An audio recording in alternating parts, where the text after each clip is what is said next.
forward to today's interview. Brand new book. I mean, really hot off the press, new release in Christian marriage, #1 on Amazon in that category, Chasing Love, Sex, Love, and Relationships in a Confused Culture. I mean, boy, books like this, generally speaking, are needed because there's so much misunderstanding, and sex is something that gets used and abused in probably equal measure. But today our culture is more confused than ever, young people more confused than ever. And Sean is not only an apologist in his own right, but someone who has a real heart, especially for the younger generation. So professor, author, apologist Sean McDowell, welcome to The Line of Fire. Great to have you with us. Oh man, Dr. Brown, it's a thrill to be here with you. So let me just ask something. When we've interacted, it's always just been on focused issues and things like that. But I'm curious to know, what was it like growing up with your dad, one of the world's most foremost apologists and author of these mega bestsellers, More Than a Carpenter and Evidence That Demands a Verdict? What was it like for you to grow up with that being your dad? Well, I love that question. And I would say I didn't look at my dad through the lens of like, wow, my dad is Josh McDowell. Now, I knew he was a big deal because he had written those books essentially before I was born, or More Than a Carpenter when I was 1, was speaking around the world. But to me, it was just like, is my dad present? Does he love my mom? Does he love us? Is he around? And that's the lens through I looked at my father. And I can tell you one of the #1 things I would say about my dad is he is the same on stage and on camera as he is off. Nothing changes with him. There's an integrity that's there. And I think for me, I never felt any pressure to go in his shoes. He never said, son, you'd be a good debater. You'd be a good speaker. You should be an apologist. I don't remember that once, Michael. The narrative I remember was, son, whatever you do, just use it for the kingdom positively. Coaching, teaching, whatever it is. And so now that I'm older and have chosen this path, it is such a joy to have a season to write with him, to speak with him, and just do other ministry things together. Yeah. And always the perspective of a child is going to be different than an outsider. I remember being at some conferences many years ago when our girls were growing up. Maybe they were getting to be teenage years, close to that. And all these people wanted to meet me, and I'm not comparing myself to your dad in terms of stature or prominence, but all these folks wanted to meet me. And Jen, our older daughter, said, Dad, all these people want to meet you, but you're just dad. So, and she said, so nobody is anybody. I said, exactly. Everybody's just dad or mom or son or daughter. But thank God for the impact your dad had. And that the biggest thing is that you saw him as being real, that he wasn't just some famous guy out there, but he was a real dad. And he guided you in godly ways. Now, did his apologetics insight, emphasis impact you in terms of, as you grew up, you had questions or you found paths of study? How did that trickle down, that it's not just that you're a professor and a Christian author, but an apologist as well? Yeah, I think it was a few things. My dad didn't sit us down and say, we're going to have these formal devotionals and formal studies where you're going to read my book and we're going to test you on it. Sometimes people think it was like that in my home. And I'd be pretty confident to say it probably wasn't like that in your home either. But what my dad did is he just engaged us in conversation all the time. We're driving in the car and he would share something. We're sitting at the dinner table. He just was regularly asking us questions. And one of the things that he did is, even if I asked him a question, he'd say, you know what, that's interesting. Let me ask you about this. How would you answer that? If I made a point, he'd say, that's interesting. I imagine somebody on the other side would say this. And he really trained us to think and to love truth for itself. I think a lot of people thought he would just indoctrinate us as kids, me and my 3 sisters, but he really didn't. He modeled, he taught it, engaged in conversation, asked us questions. And without realizing, I just kind of became the kind of person that was curious and asked questions and wanted to know. But I think what really sunk in is I went through a period of pretty significant doubt when I was about 19 years old. And I was on the internet. This is like mid-90s. And this is the first time you could kind of Google and search. You actually couldn't Google, but you could search things. And some of the secular web began responding to my dad's book, Evidence That Demands a Verdict. And there were doctors, lawyers, historians writing these responses. And I just had never seen that kind of challenge before. And I knew my parents meant well, but that was the first time I was like, whoa, what if they're wrong about this? A lot is at stake. And, to make a long story short, I told my dad, and he's like the eternal optimist. He's like, son, I think that's great. You can't just believe because I believe. You need to seek after truth and know I love you anyways. And I think it was because of the relationship with him that I felt no need to rebel. I just wanted to know what was true. So I think looking back now, if I said, why do I do apologetics? It'd be really three reasons. Number one is I have a heart for young people. And you work with young people for 5 minutes and they're going to ask apologetic related questions. They just are worldview questions. Number two is just seeing the love and example in my family. And number three, my own story, experiencing it, and just wiring as a person who wants to know and think. Yeah, and I'm so glad that you shared all that. And the way your dad reacted is the key thing. We're secure in having the truth. We welcome the hard questions. I have a book coming out in May called Has God Failed You? And we deal with many of the reasons why people fall away from the faith. And there's a chapter in the book called Permission to Doubt. And it says in Jude, just one little verse you never hear preached on, have mercy on those who doubt. And there's a doubt that's the result of hardened unbelief and double-mindedness that gets rebuked in the New Testament. But then there's the doubt of struggling to believe, is there a God, or does God care about me individually, or is the Bible true? And when we get all defensive in our posture, then that scares people off. When we welcome, that's a great question. I never thought of that. Excellent question. Let's dig together because we know that there's truth. So that really does say a lot. And it's so important to have that perspective. So Sean, dealing with the younger generation, what's different now than, say, when your dad started doing apologetics? Well, that's a great question. I would say I asked him that when we were updating the book, Evidence Demands Verdict. I said, Dad, what's changed in culture? And he said in kind of the 60s and 70s, the free speech movement, he first wrote Evidence in 1972. He said the problem was external. People looked out and said the problem is war. The problem is something's wrong outside in culture. Now people look within and say there's something broken within me.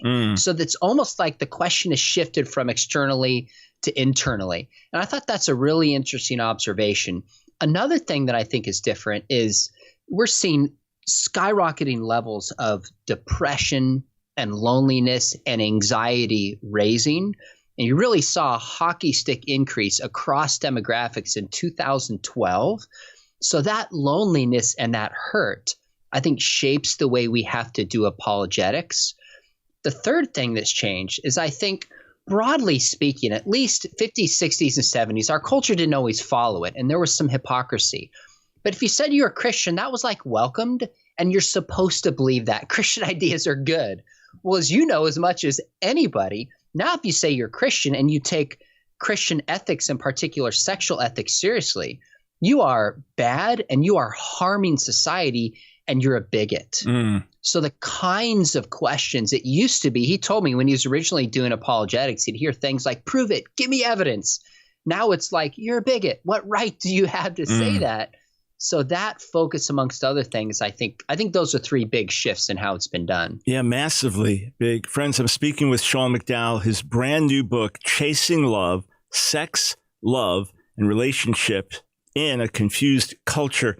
I heard your dad say at a meeting a few years ago that the types of objections he would run into with college-age students, he was now running into with 12 and 13-year-olds. Obviously, they filtered their way down through internet.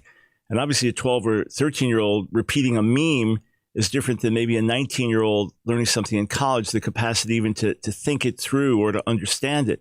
And then my friend Professor Darrell Bach had commented that in years past, we could say it's true because it's in the Bible. Now we have to say it's in the Bible because it's true.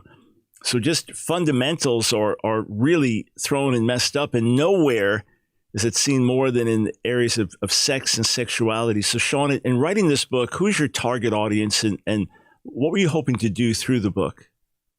So I'm writing for high school students, and the hope to do is really a few things. Number one, help them see that the biblical worldview is not only true, but it's good and it's beautiful when it comes to sex and marriage. because the perception right now is not only that it's false, but it's antiquated, it's irrelevant, it's harmful, it doesn't apply to me. And I want to say, no, actually it does. And God gave these commands in the beginning because he is good, and his commands are to bless you and to bless the larger society. So I'm trying to flip the narrative and say the question is not how I find love in society. The bigger question is, how do I love God and love other people in the way that it's described in Scripture? And I'm kind of raising the bar. I say to young people, I say, look, you know that the only things that are really valuable are things you've sacrificed for in your life. It's much easier to take the narrative of what our culture believes about these issues. It's harder, but more rewarding and meaningful to follow the biblical sexual ethic. All right, parents, did you hear this? This is addressing high school kids. And Sean, you get the letters, emails, calls. I get them all the time, dealing with critical issues, sexuality issues, confusion with high school kids. And they're always asking, where do I go? What resource can you recommend? In fact, I've recommended a few of yours already over the years because you do have a heart for the younger generation and understand how to communicate with them. So explain the title, Chasing Love. Is that what it's all about? Is that why people are giving themselves to all kinds of sexual sin and there's so much confusion because they're looking for love but not understanding what they're looking for? Yeah, I love this question. The title actually came from the publisher. And as I thought about it, I was like, I don't want to chase the love of what our culture says is love. I want to reframe in the minds of young people what it means to live a meaningful, significant life, which is not seeking the world's definition of love, which is do what feels good and define yourself and don't judge anybody. A biblical worldview says sacrifice and lay down your life for another. It's loving God and loving other people. So I'm basically saying a culture in which everybody is seeking a faulty view of love. What does it mean to seek a real view of love, which is loving God and loving other people? So, Michael, I'm just trying to reframe it in the eyes of these young people because they've adopted so many faulty views from our culture that aren't biblical. I don't even think most parents, youth pastors, young people even realize the level of faulty ideas they've adopted. Yeah, and in the book, you deal with some of the myths. Sex is not a big deal. Sex is merely a private act. Sexual intercourse is all that matters for purity, etc. So we're going to get into all of this. The new book by Sean McDowell, Chasing for Love. We'll break it down more. Tell you, in fact, there's a special offer where you can get the book and get some great interviews with it. We'll be right back with Sean McDowell.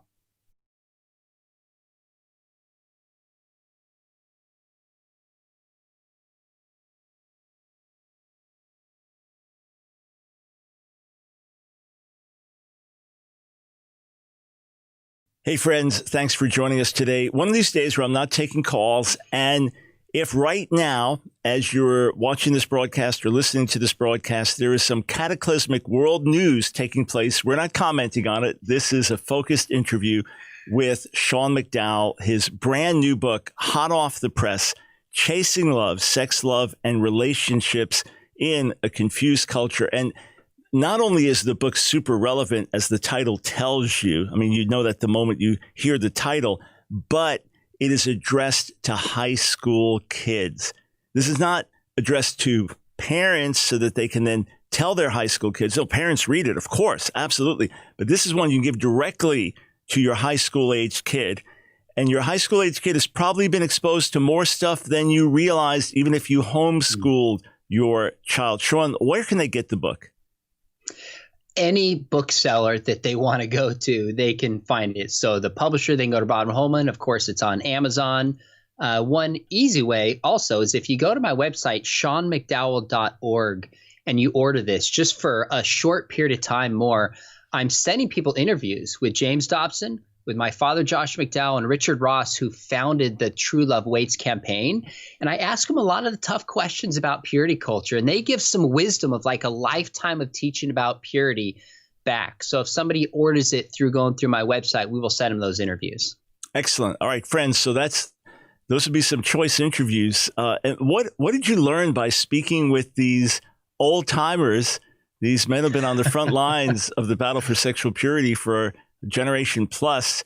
Are their views just antiquated? Are they out of touch with reality? What, talking to Dr. Dobson, to your dad, what'd you learn from it? Well, I have these conversations with my dad just all the time, but they're not always public. So we're kind of revealing some of these things, that kind of behind the scenes conversation that my dad and I will have. Excuse me. The one with Richard Ross is very interesting because he started the True Love Waits movement in 1993.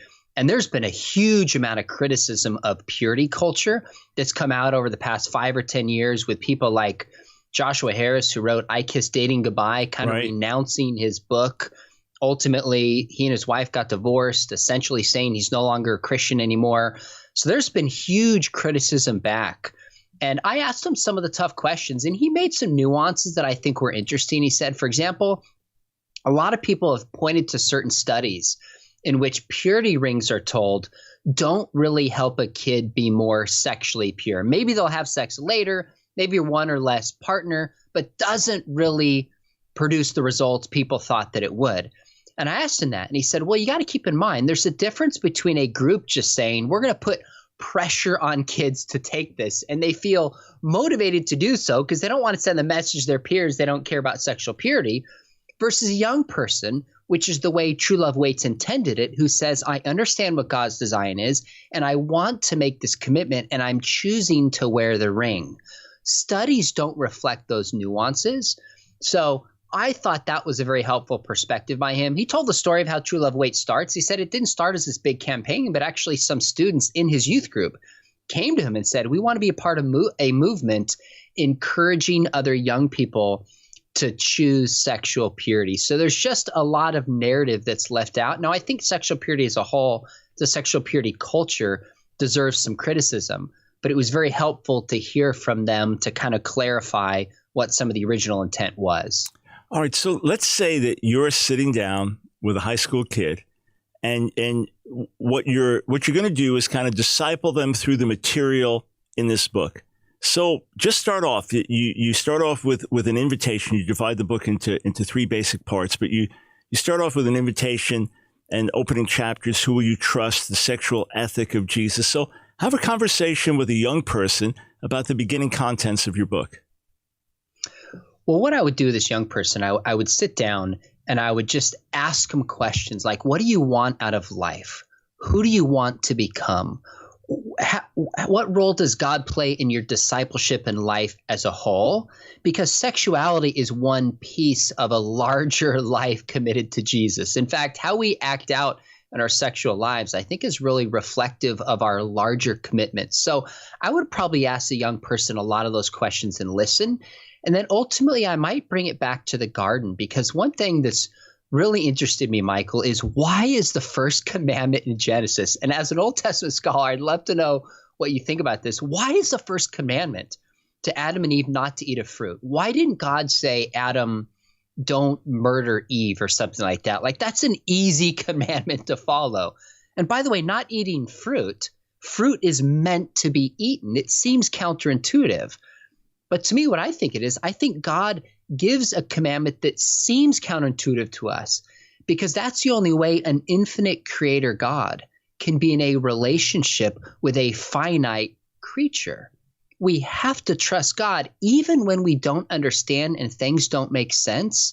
Are we going to trust God? So with this student, I would have questions. I'd say, who do you think God really is? Do you think God is good? Because at the end of the day, every kid is listening to something. They're listening to TikTok videos, Netflix, stars, sportscasters, podcasts, you name it. The question is, are they going to listen to God and believe that God is really good? So I would start with their bigger questions of discipleship and ask how sexuality fits into that. And I would bring them as quickly as I could to the character of God and just say, who do you want to be in your life? Do you really trust God? And then that would play itself out in the specific conversations we have about God's design for sex. All right. So you're assuming, well, you're not assuming anything. You're trying to reach as many people as you can. But obviously, you have to deal with the issue of forgiveness, because a lot of kids have messed up here. They've been exposed to all kinds of things. And again, even good, godly parents often don't know the pressure kids can get under. what their peers are doing, what they've been exposed to themselves. Do you think that these kids, even though they may have pushed away some of our ideas of God, are still dealing with a lot of guilt? I do think so. I think there's some guilt with non-Christian kids, and they might not always understand why, but there's something in their heart that tells them they shouldn't look at pornography. There's something that tells them they shouldn't hook up with a lot of different girls or boys. So I think there's some surface, there's some deeper guilt we can bring up. But I think a lot of Christians who've been taught this explicitly definitely have some guilt. So one of the things I say, I got an email from a girl maybe 3 years ago, and I don't get in email exchanges for obvious reasons with girls. And I connected her with another woman to kind of help her out. But I just sent an email. I said, hey, I want to connect you with this friend. And I tagged her in the email, but I said, but I just want you to know one thing. I said, God loves you deeply. Please know that amidst your guilt. And this other woman took over and handled the conversation. Well, I didn't hear from this girl for 3 years. She just sent a message into my website. And she said, I just want you to know that comment wrecked me. I felt so dirty. I felt so sinful. I didn't think that God could love me. And the fact that that's all you said to me, she said, I haven't looked at porn since. So yes, there's a lot of kids hurting. And there's never, I mean, you know this, there's never been a time where sexual pressure is so in the face of young people, just one click away than the history of the world. The question is not, which young people have regrets and made mistakes in the area of sex? They all have. The question is, how much have they? And are they willing to come forward regardless of their past and experience that forgiveness? My friends, I'm speaking with Sean McDowell, brand new book, hot off the press, Chasing Love, Sex, Love, and Relationships in a Confused Culture. And of course, in the book, Sean, you do deal with the issue of porn. And you know my testimony before I came to faith. I was a heavy drug user. So from 1969 to 1971, ages of 14 to 16, I started getting high and quickly was doing hard drugs, shooting heroin, using LSD day and night, smoking pot, shooting speed, whatever, broke into a doctor's office with a friend just to do something crazy and steal drugs. And we were reckless. And of course, heavy drinking and all kinds of wild things. And kids suddenly became very promiscuous during that time in the late 60s. Watched the shift in front of my eyes and fell into the sin of the day. And yet, if someone was interested in porn, maybe you have to find your friend's dad had Playboy magazine, maybe, or you couldn't go to a porn theater. Too young to get into here. I'm shooting heroin. And I got basically no access to porn. There's a whole world out there barely even know about. And yet you get 8-year-olds with cell phones that are seeing porn. And the average age of exposure is maybe 11. Some say it's even getting lower. And you mentioned a teenage gal watching porn. So, and your dad's put out stunningly staggering statistics about this. So just talk straight about the real pandemic of porn that's infecting young people right now. Oh, my goodness. This chapter was just heartbreaking to research, just to see the number of young people, Christians and non-Christians, who wrestle with this. Number two, how deeply it affects young people and all people, the way they see the world. And number three, even how it affects porn stars. I did some research on some porn stars who've come out and reflect back on their experience and say, this is not what you see on camera. There is physical damage. There's emotional abuse. And so it was a sobering chapter. When I do a chapter like that, I always tell my wife, I say, I'm researching this. I just want you to know, because it can start affect you, not even looking at it, but just researching it. And the bottom line is, the truth is, young people are getting their script about sex from porn.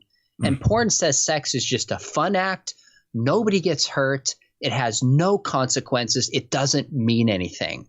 And so kids bring this into their marriage relationships or their future relationships, and it just damages them. So this is one of the epidemics with this generation, is pornography. Yeah, and friends, this is why the book is so super important. You may think of adults dealing with these issues. Of course, they do right in the church. Pastors, leaders dealing with them right in the church. This is It's the real world in which we live. But there are couples, married couples in their 20s that are basically in sexless relationships because they burnt out with a false meaning of sex in their teens and can't even live normally. Young men taking Viagra in their 20s, literally. All right, we'll be right back.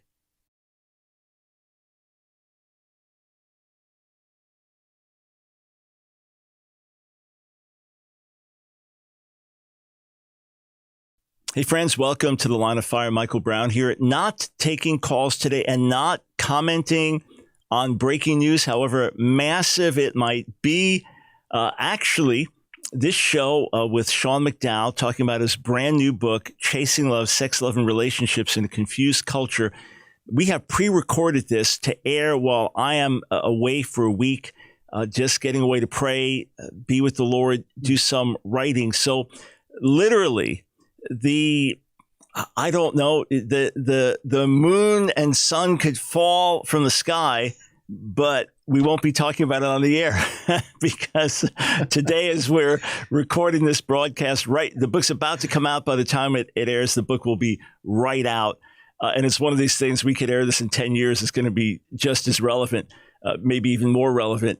But we're focused on this one topic. So whatever else is going on in the world around you, boy, this is urgent.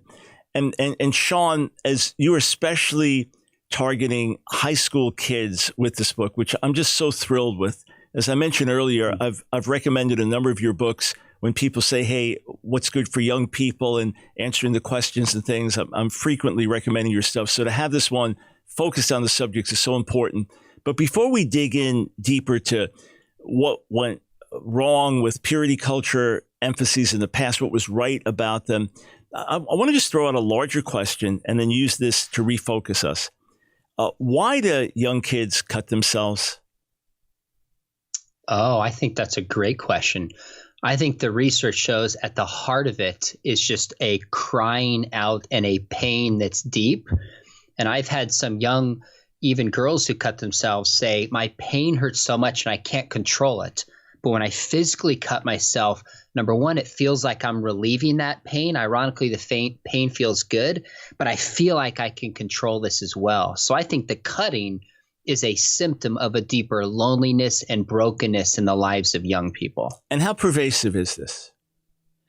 Gosh, I don't know studies on cutting, exactly how many young people do. You heard a ton about cutting, 10 years ago and 5 years ago. Right. So I don't know the numbers to it, but I'll tell you something really interesting is I'm sure you've seen the book Irreversible Damage by Schreier. Yeah. And she argues that this 4,000% increase in what do they call it? Rapid onset gender dysphoria. 4,000% increase in the UK is driven by the same brokenness that in the past a lot of young people would turn to cutting. So I think both of these are larger symptoms of a loneliness and brokenness in the lives of our young people. And you think of it that it goes from cutting, so you're cutting your arms, your legs, and either trying to feel because you're so numb you can't feel anything. You're trying to feel something, or it distracts you from the agonizing emotional pain. And you think, why are kids hurting so much? The last thing you're going to do is criticize them. It's like, okay, why are you hurting so much? But then you think, go from that to having a doctor cut off breasts or healthy body parts or mutilate or change. It's another form of cutting. It's a shocking thing. But I raise it just to say that there's a certain pain, loneliness, despair that many young people are going through that we might not know. Looking at them from the outside, we might not know that. And one of my younger colleagues was a youth pastor some years back in Texas, and he had a good-sized youth group. So these were the older youth and into maybe college age years. And he asked them out of curiosity, how many of you have ever cut yourselves, thinking it'd be, a handful of the kids there. And they were most raised in church and stuff. And it was like 80, 90% raised their hands. He was completely shocked. Wow. He was absolutely shocked. And again, it's just one anecdote, and I don't know stats, numbers, et cetera, but there's something going on. There's a pain. And then when you add sexuality into it, as powerful as that can be, the pull, the relationships, the desire to please, the the instant gratification, whatever it is. Now you've got this toxic mix. You get the loneliness, the pain. Now you've got the perversion of what sex is about, kids growing up with porn as a model. So you've got massive confusion. And in the midst of this, for some years now, there's been the purity culture to say, hey, I kissed dating goodbye. The Josh Harris book, now he's renounced all of that. So there was obviously a reaction against just the promiscuity and sex for recreation. It's separated from procreation. But what was right in the purity culture and what went wrong? The question you made a moment ago about cutting, I think the way I try to frame it in the book and help kids realize is that an addiction is something that's used to fill a void that a relationship is meant to fill. In other words, we are made for relationships with God and with other people. And when those relationships aren't there and they're not healthy and intimate, we suffer. And we've all experienced this during the quarantine and the COVID outbreak, because you can only stare at a screen so much. So what happens is something like cutting or something like, say, pornography or sexual activity becomes a counterfeit to fill what a relationship is meant to fill. And that's why it might soothe them temporarily, but ultimately leaves them even more broken and hurting and desperate for the real relationships God has meant them to have. Now, purity culture, I think when you talk about purity culture, there's so many different things that are thrown into this. It's somewhat nebulous. Yeah. It's come to mean any bad experience somebody had with a book or a speaker in church can be thrown into the lump of what's called purity culture, often without careful nuance. So we have to keep that in mind. But I think one of the messages that was so often proclaimed by the church, unfortunately, was what's been called the sexual prosperity gospel. That if you just follow this formula, which typically meant don't have sex, that's basically what it meant, then you'll find that spouse in the future and you'll have endless sexual bliss in the future. It wasn't worded that way, but that was a message that was often given. Well, 5, 10, 15 years after that, you have a lot of people saying, look, I'm still single. You never taught me how to love God when I'm single. You have people saying I got married, but my marriage and the sex life didn't work out as I thought it would. And that's because that aspect of purity culture was not teaching a biblical sexual ethic. So that's one of the problems. And I think the studies show pretty consistently the people who follow a biblical pattern for sex, one man, one woman, one flesh, one lifetime, are more likely to report higher satisfaction in their sex lives. Yep. A lot of studies show that.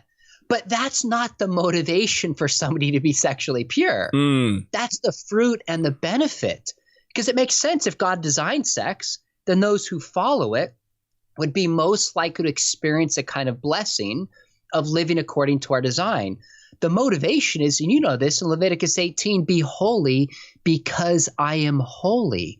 Follow me because I am good and my commandments are for your good. So purity culture got some things right, but didn't always root it in God's character and ultimately root it in Scripture. In fact, one more thing, it almost feels like to me, sometimes in purity culture, we took the script of the world, and the world kind of sends a message that sex outside of marriage is exciting and fulfilling and awesome.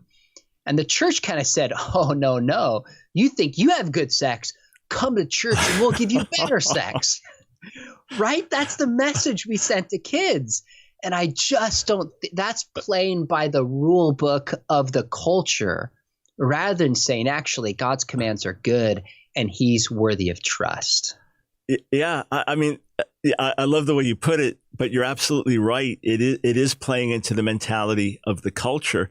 And the fact is, we serve God whether it brings us great benefits or not. I mean, look, you think of a culture where if you follow Jesus, you're going to get persecuted. You may lose your family. And I remember hearing one preacher say this. He said, in America, we tell people, you're having problems on your job, come to Jesus, he'll bless your job. Problems in your marriage, come to Jesus, he'll bless your marriage. Problems in your family, come to Jesus, he'll bless your family. And there can often be truth to that, when the Lord works in our lives.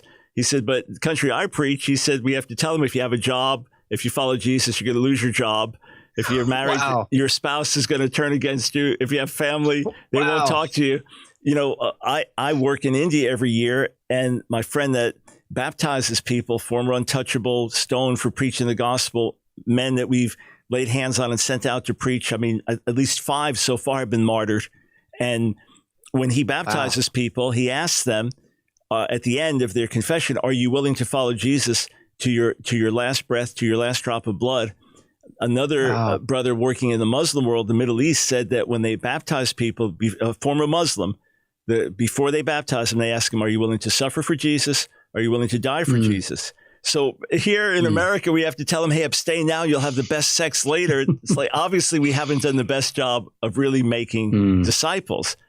But that being said, what you emphasize in your book, Chasing Love, is that there is a divine order of things. So, for example, if there's a husband and wife that have kept themselves pure to marriage, and now they're happily married and have a healthy sex life, they'll never get an STD from one another.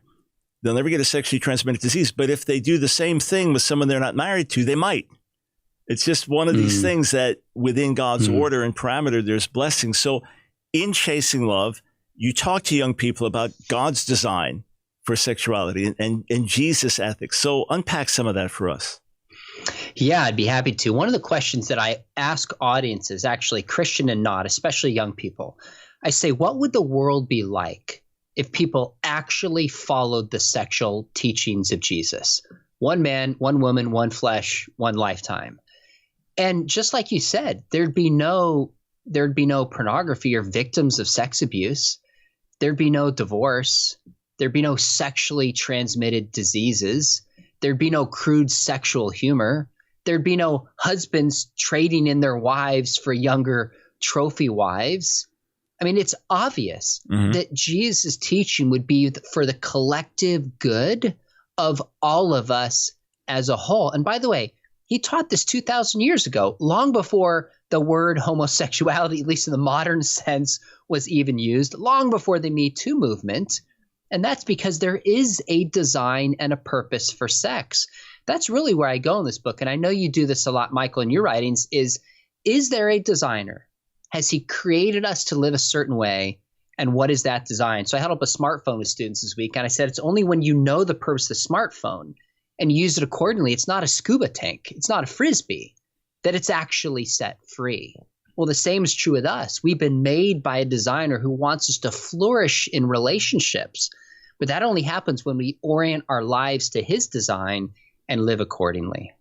All right, friends, the new book, literally hot off the press, Chasing Love, Sex, Love, and Relationships in a Confused Culture with Sean McDowell. And the thing that blesses me the most is not just what he's talking about, but who he's talking to. Parents, get this.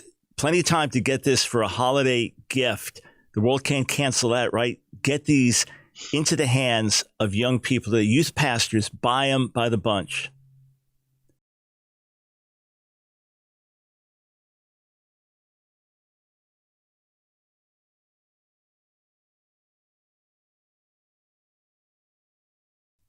Well, still got a few minutes left to get into the contents of this very important new book by Sean McDowell, Chasing Love, literally hot off the press. So you can get it wherever you get it online, Amazon, Christian Book, Barnes & Noble. If you use Christian bookstores, you'll have it there. Also, Sean, there's a special offer that you have on your website. Tell our listeners about that. There is. So this book is on sexual purity for students. So I thought it'd be interesting if I went back to 3 of kind of the fathers of sexual purity in the church. My father, Josh McDowell, James Dobson of Folks in the Family, and Richard Ross, who started the True Love Waits campaign, and interview him and ask him how the conversation has changed, wisdom for today, but also get him to respond to some of the critiques of purity culture. So if you order it through my website, we will send you those 3 interviews, and they're pretty interesting and fascinating. All right, so the website again. I'm sorry, SeanMcDowell.org. Got it, SeanMcDowell.org. And, you know, I'm thinking when I got saved, yes, I experienced the joy and goodness of God, and I realized it was something on a different level than any drug high I ever had or any music high or relation high, anything. I realized it was different. But it gave me a revelation of the love of God, which brought me into deep conviction of sin, and because of which I then turned away and said, I'll never put a needle in my arm again, etc. But it wasn't a matter of, wow, this high is better than the other highs, so I'll exchange the one for the other. It was that the love and goodness of God revealed the depth of my sin and the depth of his kindness, because of which I turned away. In the same way, friends that were sleeping around and stuff, when they got saved, they didn't stop sleeping around so that they could have better sex in marriage. They stopped sleeping around because it was displeasing in God's sight. So be holy. That's the first and foremost incentive. So in your book, you've got 3 sections to it. I mentioned earlier some of the myths that you deal with. Marriage will fulfill your ultimate relational needs. Marriage will get rid of your sin. Marriage sex is boring.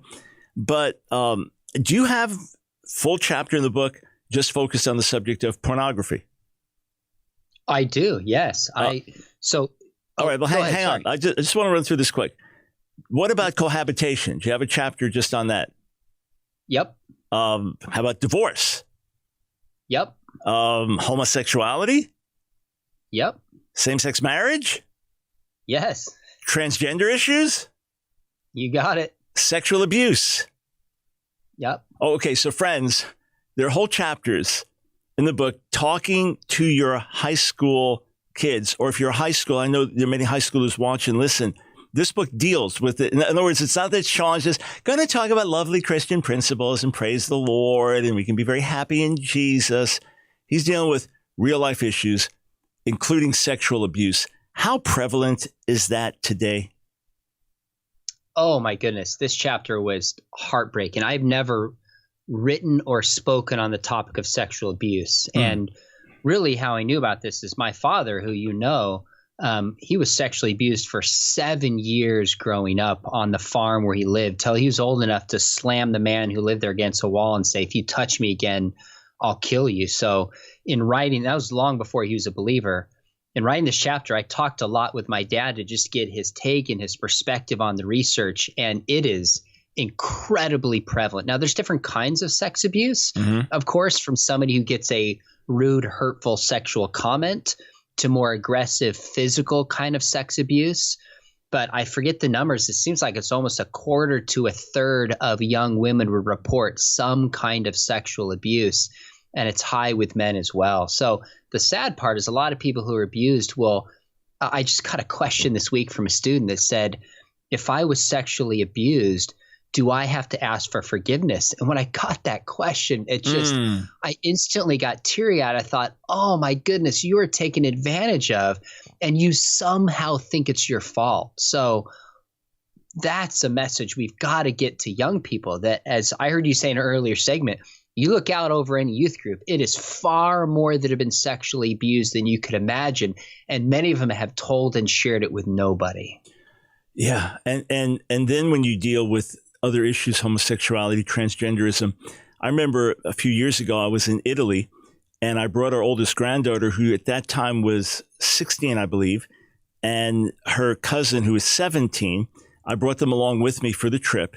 And the deal was that when we were in Sicily, they could hang out with the young people there by day, after the meeting at night, the Christian young people, and just come to the night services. And then we'd have a day to tour Rome together and just have some fun before we left.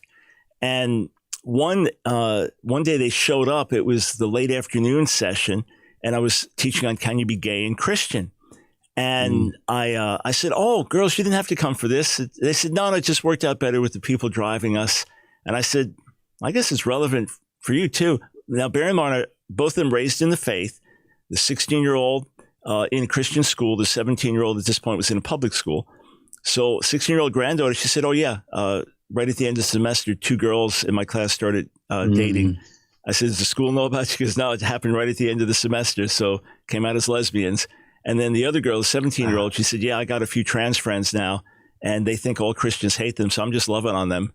And I thought, yeah, that's the world they're in. Parents come in to see me, pastor and his wife recently, and they've got a great relationship with their teenage daughter, but found out that she's got a very, very deep emotional bond with a lesbian girl online. And that's how they met and raised in the Lord.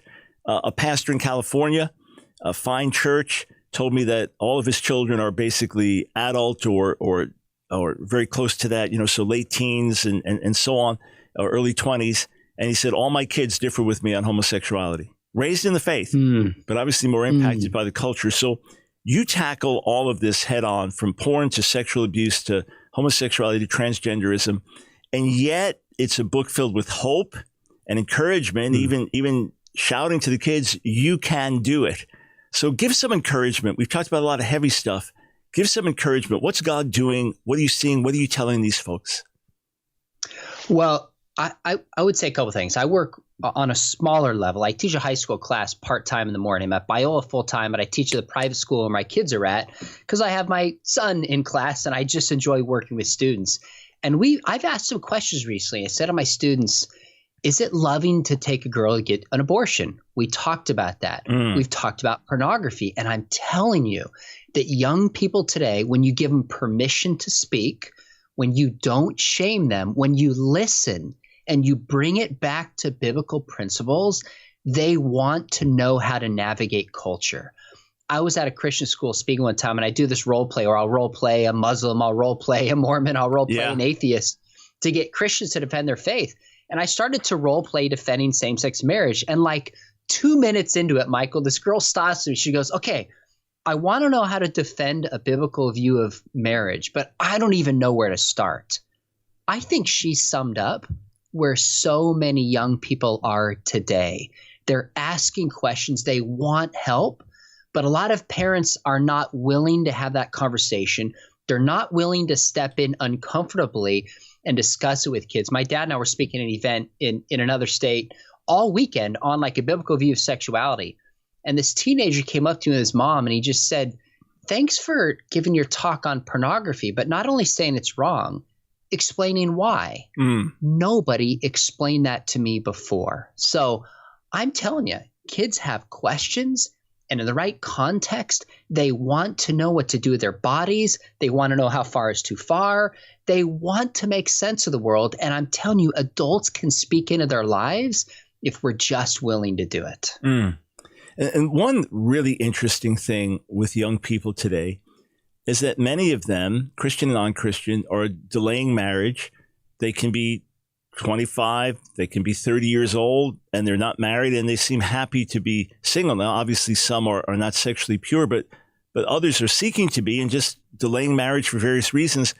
You talk about Jesus and singleness. What does Jesus have to say to us about singleness?